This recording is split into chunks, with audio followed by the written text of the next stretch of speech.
আসসালামু আলাইকুম সুপ্রিয় শিক্ষার্থীবৃন্দ, তোমরা সবাই কেমন আছো? আশা করি সবাই ভালো আছো। তোমরা ইতিমধ্যে প্রথম সপ্তাহের অ্যাসাইনমেন্ট পেয়েছো। আশা করি তোমরা প্রত্যেকে অ্যাসাইনমেন্টের যে দিক নির্দেশনাগুলি আছে সেই দিক নির্দেশনাগুলো ঠিকমতো পড়ে সুন্দরভাবে অ্যাসাইনমেন্টটি সম্পন্ন করার জন্য প্রস্তুত হয়েছো। সুপ্রিয় শিক্ষার্থীবৃন্দ, তোমাদেরকে ইতিমধ্যে যে অ্যাসাইনমেন্টের সাথে কিভাবে একটা অ্যাসাইনমেন্ট তৈরি করবে সেই দিক নির্দেশনা দেওয়া হয়েছে, সেগুলি তোমরা একটু সুন্দর খেয়াল করবে এবং সেই দিক নির্দেশনাগুলি পড়বে। তাহলে তোমরা একটা যথাযথ সুন্দর অ্যাসাইনমেন্ট তৈরি করতে পারবে। আজকে আমি তোমাদের সাথে বাংলাদেশ ও বিশ্ব পরিচয় বিষয় নিয়ে আলোচনা করব। আজকের পাঠে সবাইকে স্বাগতম। আজকে আমরা আমাদের পূর্ববর্তী ক্লাসগুলোতে আমরা যেই অধ্যায়গুলি পড়েছি, আমাদের এর মধ্যে দ্বিতীয় অধ্যায় আমাদের কিছুটা বাকি ছিল, সেটা নিয়ে আমরা এখন আলোচনা করব। তোমরা তোমাদের অ্যাসাইনমেন্টের সাথে তোমরা সিলেবাসও পেয়েছো। সেখানে দেখবে যে বিষয়গুলো অন্তর্ভুক্ত করা হয়েছে আমাদের, তার মধ্যে অনেকগুলি পড়া হয়েছে এবং আমরা সেগুলি সম্পর্কে আমাদের পূর্বের ক্লাসে আমরা সে সম্পর্কে জেনেছি এবং আমরা ধারণাও পেয়েছি। আজকে আমি দ্বিতীয় অধ্যায়ের তোমাদের এই বিষয়টি তোমাদের সিলেবাসে আছে, তোমরা খেয়াল করবে। দ্বিতীয় অধ্যায় স্বাধীন বাংলাদেশের উল্লেখযোগ্য আর্থসামাজিক ও সাংস্কৃতিক অগ্রযাত্রা, এই পাঠটি নিয়ে তোমাদের সাথে আমি আলোচনা করব। আমি শামসুন নাহার, সিনিয়র শিক্ষক, দিদার মডেল হাই স্কুল। দ্বিতীয় অধ্যায় আমাদের ছিল, অধ্যায়ের নাম ছিল স্বাধীন বাংলাদেশ। এই অধ্যায়ে আমরা পড়েছি বাংলাদেশ 1971 সালে বাংলাদেশ যে স্বাধীন হয়েছিল সেই ঘটনার পূর্ববর্তী প্রেক্ষাপট এবং পরবর্তী প্রেক্ষাপট। সেই এই বাংলাদেশে উল্লেখযোগ্য আর্থসামাজিক ও সাংস্কৃতিক অগ্রযাত্রা, সেই স্বাধীনতার পরবর্তী প্রেক্ষাপট। তোমরা জানো যে 1971 সালের 16ই ডিসেম্বর বাংলাদেশ স্বাধীনতা লাভ করে এবং আমরা কি করি? বিজয় অর্জন করি। 1972 সালে বাংলাদেশের দারিদ্রতা হার ছিল 70%। সরকারি বিভিন্ন নীতি ও কৃষক শ্রমিক সহ জনগণের সম্মিলিত চেষ্টায় বাংলাদেশে গত 46 বছরে দারিদ্র্যের হার 24% নেমে এসেছে। ইতিমধ্যে বাস্তবায়িত 5টি পঞ্চবার্ষিক পরিকল্পনা ও একটি দ্বিবার্ষিক পরিকল্পনার প্রধান লক্ষ্য ছিল দারিদ্র্য বিমোচন। সরকারি গৃহীত বিভিন্ন নীতি দারিদ্র্য সীমার নিচে বসবাসকারী মানুষকে দারিদ্র্য জয়ে সহযোগিতা করেছে। বর্তমান সরকার এই দারিদ্র্য বিমোচনের লক্ষ্যে পঞ্চবার্ষিক পরিকল্পনা এবং দ্বিবার্ষিক পরিকল্পনা হাতে নিয়েছেন, যাতে কি করা যায়? দারিদ্র্য বিমোচন হ্রাস করা যায়। দারিদ্র্য হ্রাসের মাধ্যমে বাংলাদেশের মানব উন্নয়ন সূচক ইতিবাচক পরিবর্তন ঘটেছে। বাংলাদেশের মানব উন্নয়ন সূচক দক্ষিণ এশিয়ার পাকিস্তান, নেপাল ও আফগানিস্তানের তুলনায় অনেক ভালো। উন্নয়ন সহযোগিতার পরামর্শ ক্রমে প্রণীত জাতীয় দারিদ্র্য নিরসন কৌশলপত্র ও জাতীয় দারিদ্র্য নিরসনের কৌশলপত্র 2 দিন বদলের যে পদক্ষেপ, যে বাংলাদেশের দারিদ্র্য বিমোচন বিশেষ ভূমিকা রেখেছে। বাংলাদেশকে 2021 সাল নাগাদ একটি শক্তিশালী মধ্যম আয়ের দেশে রূপান্তরিত করার লক্ষ্য নিয়ে বর্তমান সরকার কাজ করে যাচ্ছে। গত 3 দশকে বাংলাদেশের খাদ্য উৎপাদন বেড়েছে 3 গুণ। বাংলাদেশ এখন অনেকটাই খাদ্য স্বয়ংসম্পূর্ণ, আমরা জানি। তৈরি পোশাক খাতে সারা বিশ্বে রপ্তানি বাণিজ্যে বাংলাদেশ এখন 3য় অবস্থানে। দারিদ্র্য বিমোচন ছাড়াও সামাজিক বিভিন্ন খাতে বাংলাদেশের উন্নয়ন অগ্রযাত্রা অব্যাহত রয়েছে। বিশ্বত শিক্ষার প্রসার, শিশু মৃত্যুর হার হ্রাস ও নারীর ক্ষমতায়নে বাংলাদেশ বিশ্বে প্রশংসনীয় ভূমিকা পালন করছে বলে মত প্রকাশ করেছেন নোবেল পুরস্কার বিজয়ী অর্থনীতিবিদ ডক্টর অমর্ত্য সেন। তারপর দেখো, শিক্ষার হার বাংলাদেশ পাকিস্তানের আমলে 17 ভাগ থেকে বেড়ে 65 ভাগে উন্নীত হয়েছে। বাংলাদেশে প্রথমবারের মতো জাতীয় শিক্ষানীতি 2010 প্রণয়নের ফলে শিক্ষাক্ষেত্রে আমূল পরিবর্তন এসেছে।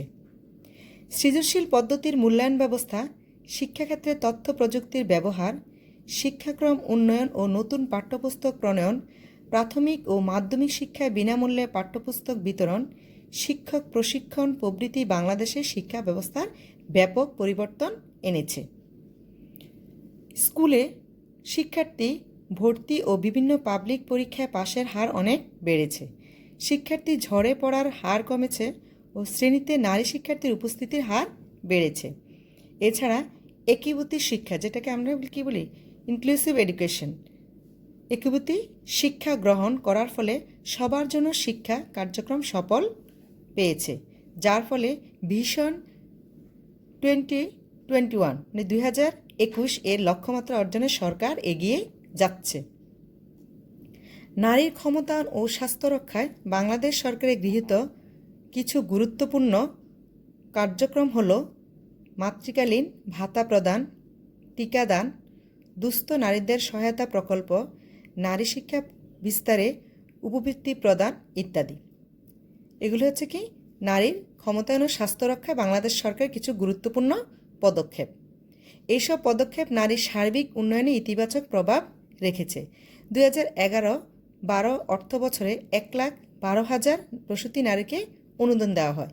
তোমরা এই ছোট ছোট প্রশ্নগুলি যখন আমি এই পাঠটা তোমরা অবশ্যই মনোযোগ দিয়ে শুনবে এবং তোমরা যখন বাসায় পাঠটি পড়ো তখন এই যেখানে জ্ঞানমূলক প্রশ্ন আছে সেইখানে তোমরা কি করবা, নিচে দাগ দিয়ে রাখবা যাতে সহজে তোমাদের চোখে পড়ে।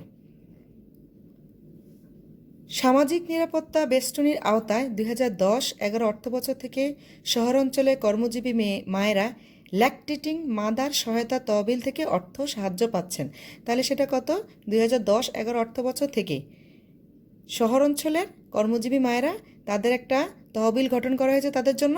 সেই তহবিলটার নাম হচ্ছে ল্যাকটেটিং মাদার সহায়তা তহবিল, যেখান থেকে তারা কি কর্মজীবী মায়েরা অর্থ পাচ্ছেন।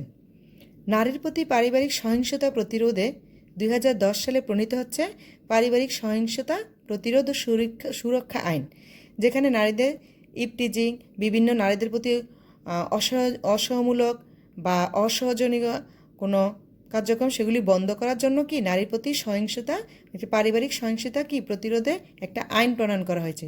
সেটা কত সালে? 2010 সালে প্রণীত হয়েছে। আর এই আইনটি হচ্ছে কি পারিবারিক সহিংসতা প্রতিরোধ ও সুরক্ষা আইন।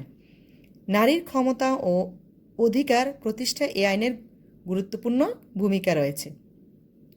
তারপর দেখো, বাংলাদেশে খাদ্য নিরাপত্তা অর্জনে বিশেষত দরিদ্র মানুষের খাদ্য প্রাপ্তি ও পুষ্টির জন্য প্রণীত হয় খাদ্যনীতি কত সালে? 2006 সালে। তাহলে 2006 সালে কি করা হয় যে দরিদ্র মানুষের জন্য কি খাদ্য প্রাপ্তি ও পুষ্টির জন্য কি হয় একটা আইন প্রণীত হয়। প্রান্তিক মানে একবারে যারা একেবারে প্রত্যন্ত অঞ্চলে যাদেরকে প্রান্তিক ও গ্রামীণ জনগণের খাদ্য নিরাপত্তাতে সরকার বিভিন্ন ধরনের কর্মসূচি নিয়েছেন, যেমন কাজের বিনিময়ে খাদ্য, যেটাকে সংক্ষেপে বলে কাবিখা, বিজিএফ, বিজিডি, টিআর প্রভৃতি পরিচালনা করছে।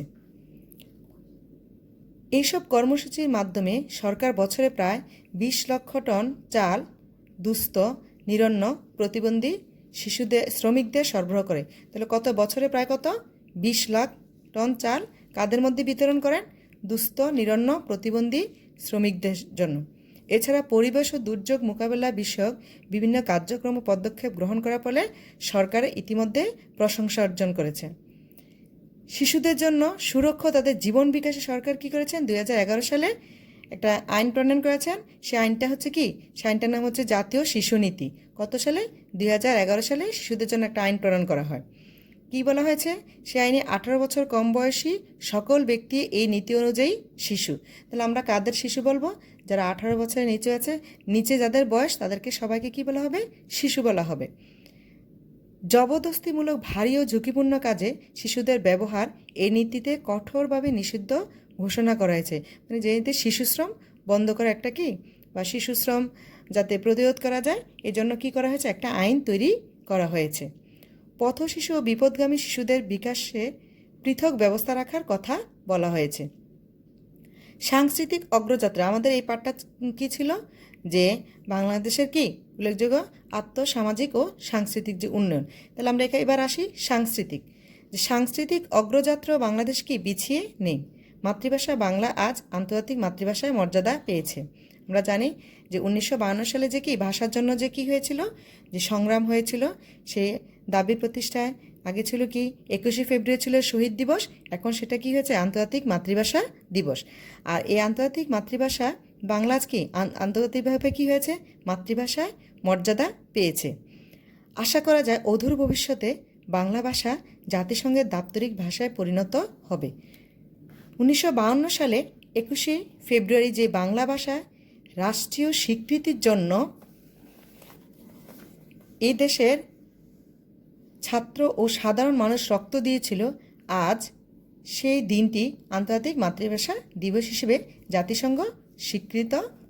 আর এই দিনটি কি জাতিসংঘ এই দিনটিকে কী দিয়েছে, স্বীকৃতি দিয়েছে। এটি আমাদের জন্য এবং দেশ ও জনগণের জন্য কি বড় অর্জন এবং আমাদের জন্য বিরাট গর্বের বিষয়।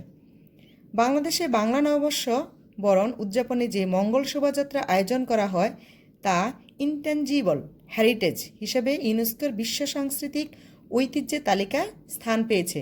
এটা আমাদের বড় এক ধরনের অর্জন। ফলে আমাদের দেশের সাংস্কৃতিক ঐতিহ্যের আন্তর্জাতিক স্বীকৃতি ও মর্যাদা প্রতিষ্ঠিত হয়েছে।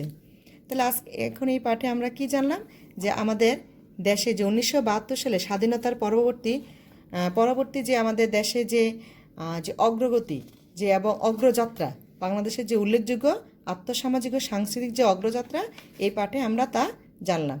আমি আশা করি তোমরা পাঠটি পুনরায় আবার বাড়িতে বসে পড়লে তোমরা আমার এখন যে বাড়ি কাজ দিব তোমাদেরকে, অবশ্যই তোমরা এই বাড়ি কাজটি ঠিকমতো করতে পারবে। তো এখন তোমাদের জন্য বাড়ির কাজ হচ্ছে, প্রথম কাজ আমি 2টা কাজ দিব তোমাদেরকে। এই পাঠ শেষে অবশ্যই তোমরা পাঠটি পড়লে তোমাদের বাড়ির কাজটি সুন্দরভাবে তোমরা করতে পারবে।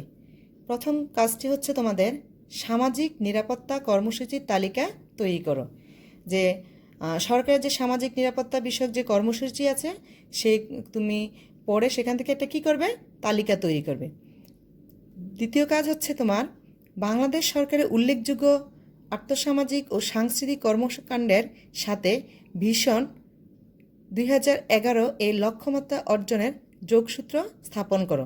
যে ভিশন 2021 যে আমাদের যে একটা ভিশন আছে, সেই ভিশনটা তোমার কী করতে হবে, যে একটা যোগসূত্র আছে সেই যোগসূত্রটি স্থাপন করতে, যে কি এখানে এটার সাথে কি যোগসূত্র স্থাপন আছে সেটা তুমি কি করবে, যে ভিশন 2021 এই লক্ষ্যমাত্রা অর্জনের যে যোগসূত্র আছে সেটা কিভাবে আমাদের সরকারের যে একটা উল্লেখযোগ্য যে কর্মকাণ্ড আছে এটার সাথে সে কী ধরনের যোগসূত্র আছে সেটা তুমি কি করবে, একটা কী ধরনের স্থাপন সেটা তুমি পাঠটি পড়ে তৈরি করবে।